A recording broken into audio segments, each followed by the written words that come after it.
Welcome to Nain ultimate. तो हम लोग यहाँ पे दोस्तों आज लोकसभा पढ़ेंगे और पिछला क्लास में हम लोगों ने राज्यसभा पढ़ा था। तो जो भी लोग हमारा पिछला क्लास नहीं देखा है तो प्लेलिस्ट में आप लोग देख सकते हैं। राज्यसभा, संसद और कार्यपालिका, विधायिका और न्यायपालिका वाली क्लास आप लोग जरूर देखना। तो यहाँ पर आज हम लोग लोकसभा के बारे में पढ़ेंगे। तो लोकसभा, जैसा कि आप लोग जानते हैं, लोकसभा आर्टिकल 81 के अंतर्गत लोकसभा के गठन का प्रावधान किया गया है। लोकसभा को निम्न सदन कहा गया है। इसके साथ साथ अस्थायी सदन भी कहते हैं लोकसभा को। अस्थायी सदन भी लोकसभा को कहते हैं क्योंकि इसे जो है ना राष्ट्रपति प्रधानमंत्री की सलाह पे कभी भी विघटित कर सकता है लोकसभा को। और लोकसभा में यदि बात किया जाए तो लोकसभा में यदि सदस्यों की अधिकतम संख्या की बात किया जाए तो लोकसभा में अधिकतम सदस्यों की संख्या 552 हो सकती है, जिसमें राज्यों से जो है वो 530 सदस्य हो सकती है। 20 सदस्य जो है केंद्र शासित प्रदेशों यानी कि संघ राज्य क्षेत्रों से आते हैं और 2 सदस्य जो है जो कि आंग्ल भारतीय एंग्लो इंडियन को मनोनीत करने का प्रावधान था, जो कि आर्टिकल 331 के अंतर्गत आते थे। लेकिन हुआ ये कि 126वां संविधान संशोधन आया। याद रखना आप लोग, आ सकता है क्वेश्चन। 126वां संविधान संशोधन द्वारा आंग्ल समुदाय के जो व्यक्तियों को जो आरक्षण प्राप्त था 2 सदस्यों का, उसको जो है ख़त्म कर दिया गया। लेकिन आप लोगों को पता होगा कि 126वां संविधान संशोधन द्वारा SC ST को जो लोकसभा में आरक्षण था वो हर 10 साल पे पारित करना पड़ता है। तो इसको 10 साल के लिए फिर से बढ़ा दिया गया है, यानी कि 25 जनवरी 2030 कर दिया गया है। और वर्तमान संदर्भ में यदि बात किया जाए तो लोकसभा में सदस्यों की संख्या 545 है। और लोकसभा सदस्यों का जो चुनाव होता है वो प्रत्यक्ष निर्वाचन होता है, यानी कि प्रत्यक्ष जनता सीधा वोट करते हैं। हम लोग आप लोग मिलकर लोकसभा चुनाव में जो है डायरेक्ट वोट करते हैं, लेकिन राज्यसभा में ऐसा नहीं था। तो लोकसभा के बारे में हम लोग देखेंगे। और fast past the post system है। इसका मतलब हो गया जितने भी कैंडिडेट लड़ेंगे उसको जिसको ज़्यादा वोट आएगा वही जीतेंगे। राष्ट्रपति वगैरह में 50% से ज़्यादा वोट लाना पड़ता है जीतने के लिए। इसमें ऐसा ही सिस्टम है कि जिसको ज़्यादा वोट आएगा वो जीतेगा। जैसे मान लीजिए 2-3 व्यक्ति ऐसे चुनाव लड़े। जैसे मान लो एक क चुनाव लड़ा, इसको मान लो 10,000 वोट आया, समझते हैं थोड़ा उसको। एक ख लड़ा, उसको 4,000 वोट आया। एक ग लड़ा जिसको 20,000 वोट आया। और एक घ लड़ा जिसको 21,000 आ गया। तो जिसको ज़्यादा वोट आया, जैसे घ को ज़्यादा आया तो घ जीत गया। एक वोट भी ज़्यादा आएगा ना जिसको, और जीत जाता है, मतलब इस तरह के चुनाव में। तो आप लोग देख लिए होंगे।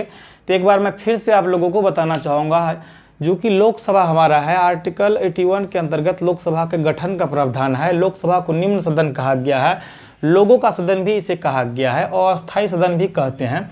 और लोकसभा में यदि सीटों की बात किया जाए तो सीटों की अधिकतम संख्या 552 है, जिसमें राज्यों से 530 और संघ राज्य क्षेत्रों से 20 और आंग्ल समुदाय से 2 आते थे, मनोनीत किए जाते थे, राष्ट्रपति के द्वारा किए जाते थे, जो कि आर्टिकल 331 में जिसका प्रावधान है। इससे आ सकता है क्वेश्चन। अब ये नया मुद्दा है, लेकिन 126वां संविधान संशोधन द्वारा जो है उसको आंग्ल समुदाय को नामित करने का अधिकार जो था, आरक्षण जो था, उसको खत्म कर दिया गया। और वर्तमान संदर्भ में यदि बात किया जाए तो लोकसभा में सदस्यों की संख्या 545 है। और लोकसभा सदस्यों का जो चुनाव है प्रत्यक्ष चुनाव होता है, fast past the post system से होता है। याद रखना आप लोग। तो एग्जाम में यहाँ पे कई सारे क्वेश्चन बन सकते हैं, जैसे कितने अधिकतम संघ सदस्यों की संख्या कितना हो सकती है, तो 552 याद रखना। आंग्ल समुदायों के लिए पूछ सकता है कि कितने आर्टिकल में प्रावधान था, अब तो खत्म हो गया था। आर्टिकल 331 आप लोगों को याद रखना है। आंग्ल भारतीय समुदाय क्या होता है, जिसके माता या पिता में से कोई भी एक व्यक्ति यूरोपीय मूल के हो।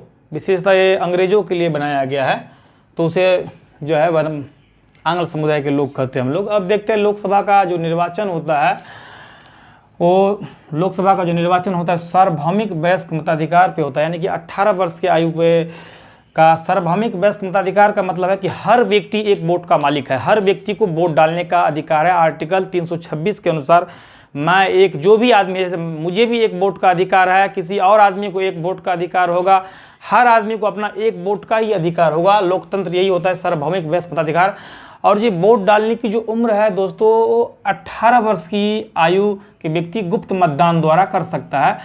61वां संविधान संशोधन के द्वारा 18 वर्ष किया गया होगा। आप लोगों को यहाँ पे पॉइंट ध्यान देना है, पहले जो था 21 वर्ष हुआ करता था, लेकिन 61वां संविधान संशोधन 1989 के तहत अंतर्गत जो है वोट डालने की उम्र 18 वर्ष कर दिया गया है। आर्टिकल 326 के अनुसार हर व्यक्ति वोट डालने का अधिकार है। ये आप लोग लिख लिया, आर्टिकल 326 के अनुसार, आर्टिकल एक बार मिला लेना आप लोग।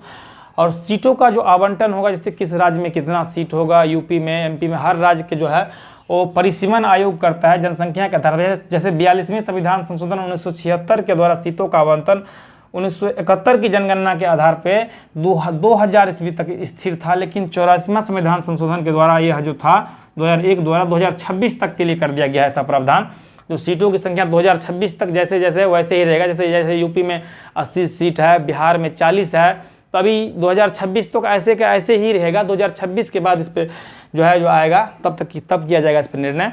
और यदि बात किया जाए तो सबसे ज़्यादा सीट यूपी में है 80, पश्चिम बंगाल में 42, महाराष्ट्र में 48, बिहार में 40 है, एमपी में 29, और केंद्र शासित प्रदेशों में सबसे ज़्यादा दिल्ली के है, और बाकी सब केंद्र शासित प्रदेशों में एक एक सीट है। तो आप लोग इसको देख लिए और जल्दी से आप लोग इसको नोट कर लीजिए, और मैं फिर से आप लोगों को आगे बता रहा हूँ। जस्ट जल्दी जल्दी आप लोग लिख लिया, स्क्रीनशॉट ले सकते हो उसको।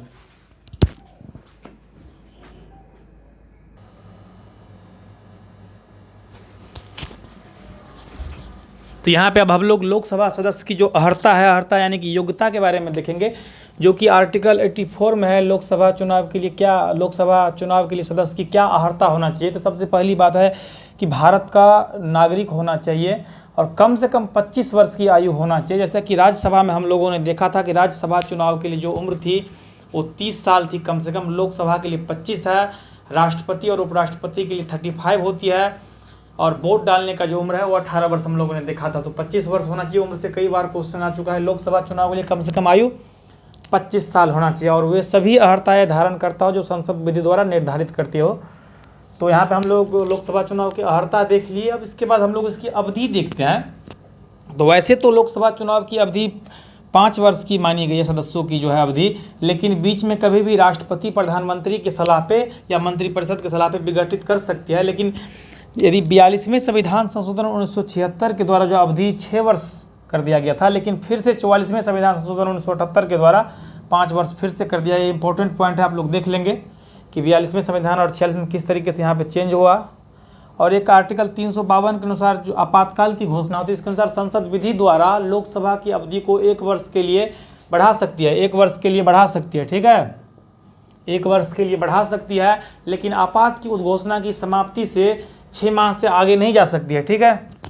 यहाँ पे हम लोगों ने देख लिया। अब हम लोग लोकसभा के अधिकारी पे देखते हैं। तो लोकसभा आर्टिकल 93 के अनुसार लोकसभा अपने सदस्यों के बीच में से ही अध्यक्ष और उपाध्यक्ष को चुनती है।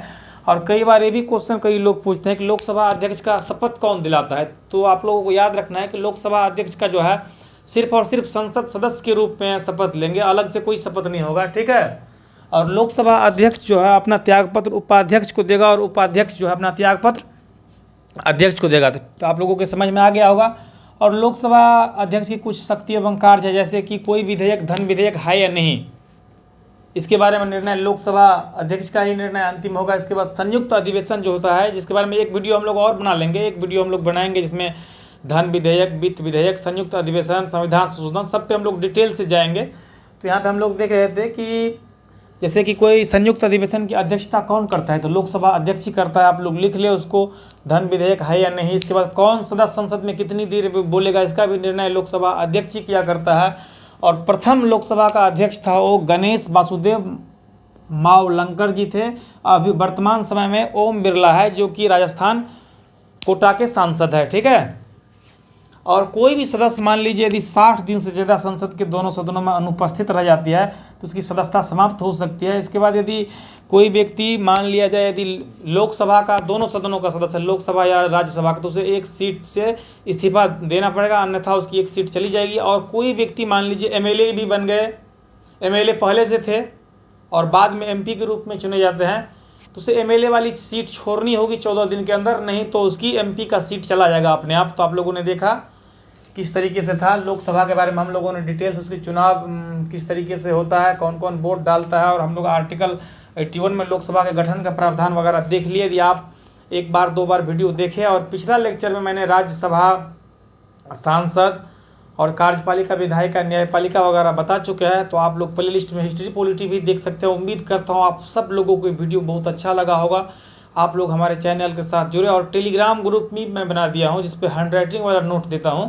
तो टेलीग्राम का लिंक भी मैं दे दिया हूँ यूट्यूब पे। और नयन अल्टीमेट नाम का टेलीग्राम चैनल भी है, तो उसको भी आप लोग सब जो है सब्सक्राइब वगैरह करके जुड़ सकते हैं। बाकी आप लोगों को धन्यवाद।